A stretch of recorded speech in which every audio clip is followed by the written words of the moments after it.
Kepala Desa Kebon Agung nonaktif, Kecamatan Jatibarang, Saifuddin, akhirnya berhasil ditangkap Polres Brebes setelah buron selama 2 tahun. Saifuddin dinonaktifkan dari jabatannya karena terlibat kasus korupsi dana desa senilai Rp547 juta dan menggadaikan mobil desa ke Muncikari di salah satu lokalisasi. Saifuddin telah resmi ditetapkan sebagai tersangka dan ditangkap di persembunyiannya di Banyumas. Penangkapan ini dilakukan setelah proses penyelidikan yang intensif, termasuk audit dari Inspektorat Pemkab Brebes yang menemukan adanya penyalahgunaan dana desa dari tahun 2022 hingga 2024. Kapolres Brebes, AKBP Lilik Ardiansyah, menjelaskan, audit yang dilakukan pada tanggal 3 Maret 2024 mengungkap kerugian negara sebesar Rp547 juta. Berdasarkan temuan ini, polisi melakukan penyidikan dan menetapkan Saifuddin sebagai tersangka atas penggelapan serta penyalahgunaan dana desa dan alokasi dana desa.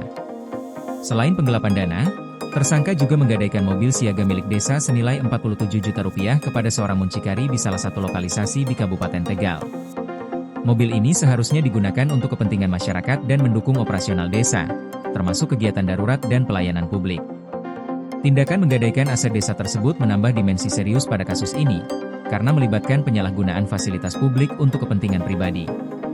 Setelah diperiksa sebagai tersangka, Saifuddin langsung ditahan di Lapas Kelas 2B Brebes. Atas perbuatannya, dia terancam hukuman penjara hingga 20 tahun dan denda sebesar Rp1 miliar. Kasus ini menjadi salah satu contoh nyata risiko korupsi di tingkat desa, sekaligus peringatan bagi para pejabat desa agar mengelola keuangan dan aset publik secara transparan dan bertanggung jawab. Polres Brebes menegaskan bahwa mereka akan terus memantau dan menindak penyalahgunaan dana desa di wilayahnya. Langkah ini bertujuan melindungi kepentingan masyarakat dan memastikan setiap kerugian negara dapat dipulihkan.